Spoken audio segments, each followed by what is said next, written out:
Number 10. Chekingson Sinclair killed his wife. Being a 911 dispatcher must be an incredibly difficult job, especially when having to deal with terrifying calls like this. A man named Chekingson Sinclair calls in and reports a killing. When the dispatcher asks who committed the killing, Sinclair responds that he did. A murder has been committed? By who? By me, ma'am. By you? Yes, ma'am. The dispatcher remains calm and professional, but the slight shudders in her voice betray her panic. The creepy nature of the call comes not only in the act itself, but in the eerily calm way that Sinclair describes the proceedings. We got into an argument and she came at me with the knife.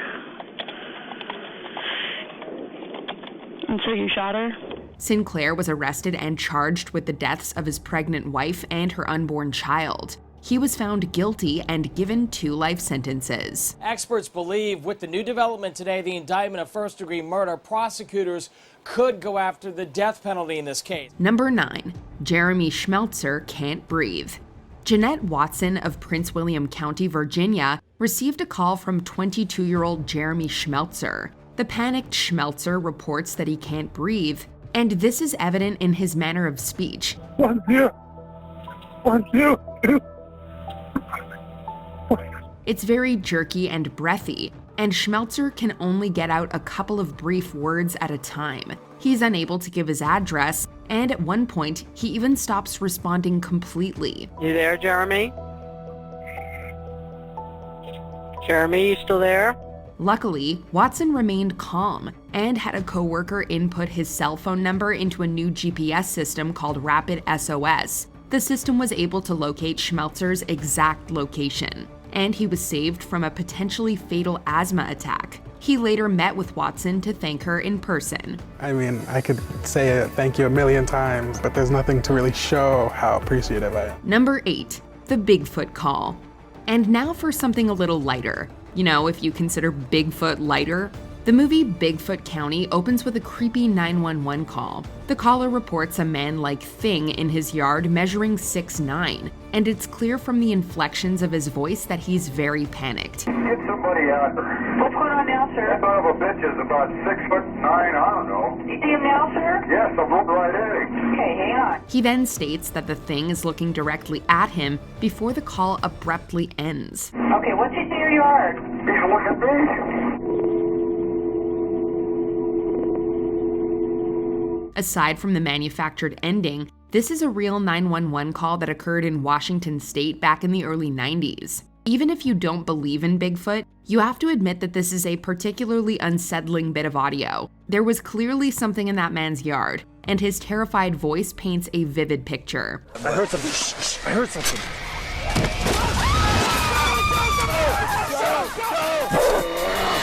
Number 7. Charles Hendricks Foster.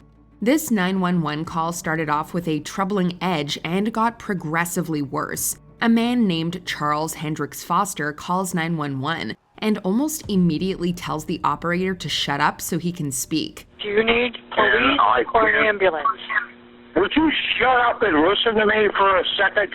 He then hangs up, blaming phone problems. Foster proceeds to call back and expresses his desire to kill his wife. He begs for a police officer to come out and stop him and calls himself crazy. You send a cop out here right now.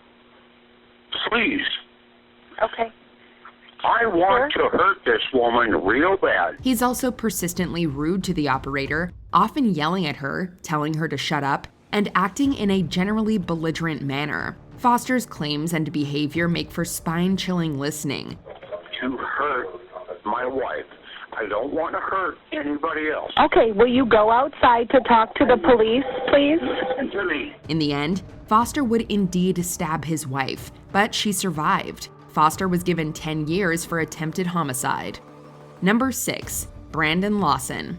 In the early morning of August 9th, 2013, a man named Brandon Lawson disappeared while driving to his father's house. Lawson called his brother Kyle to report that he had run out of gas, and following this, he made a call to 911. Out here going towards gasoline on both sides. My truck ran out of gas. There's one part here. You got to check.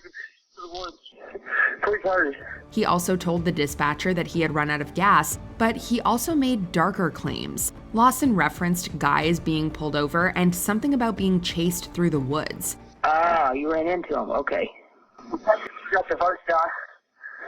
Do you need an ambulance? Unfortunately, the words are very hard to hear, as Lawson is mumbling and seems out of breath. All contact with Lawson was lost soon after, and he hasn't been seen or heard from since. No, I need to call. Okay. Is anybody hurt? Hello?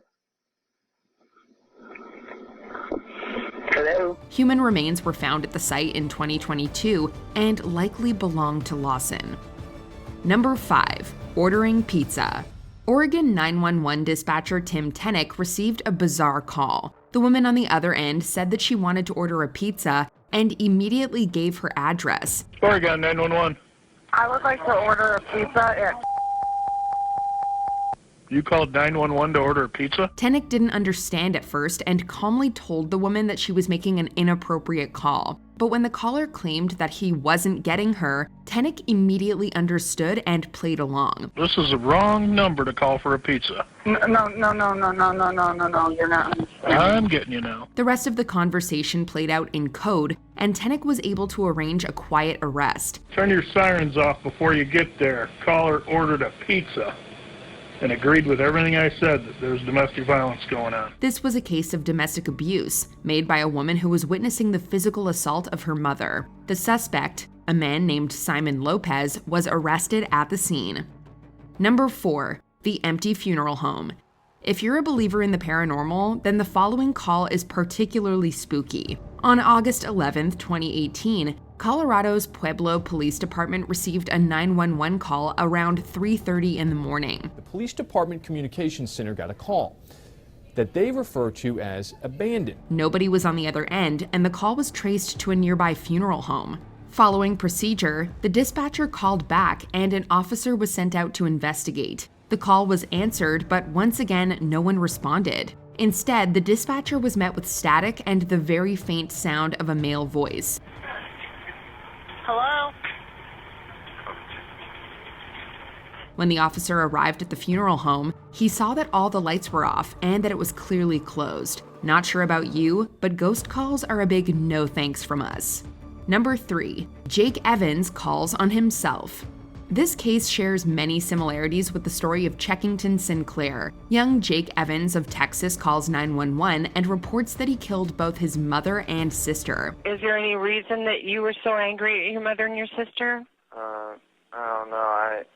I wasn't, it's weird. I wasn't even really angry with them. He remains disturbingly calm throughout the lengthy call and explains with emotional detachment why he killed them. Perhaps most troubling is Evans' admission that he was planning on killing someone for a long time and that he is, in his own words, quote, evil. I think, obviously, I'm pretty, I guess, evil, but that's, whatever.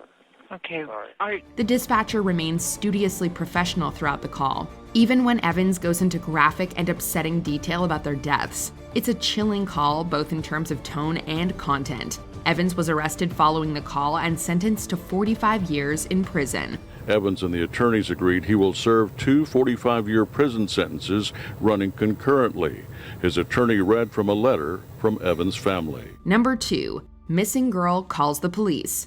On April 6, 1986, young Antoinette Calladito disappeared from her New Mexico home. I didn't start panicking until we checked with all the neighbors, went to every house, and nobody had no sight seen of her. According to her sister Wendy, Calladito answered a knock at the door and was kidnapped by 2 men. 1 year after she disappeared, a young girl claiming to be Calladito phoned the police. The call is short but incredibly disturbing. The girl is clearly distressed, identifies herself as Antoinette Calladito, and claims that she is in Albuquerque.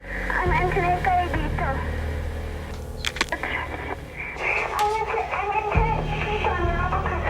Whereabouts in Albuquerque? Before she can give more information, an adult can be heard chastising the girl for using the phone, and the girl screams in response.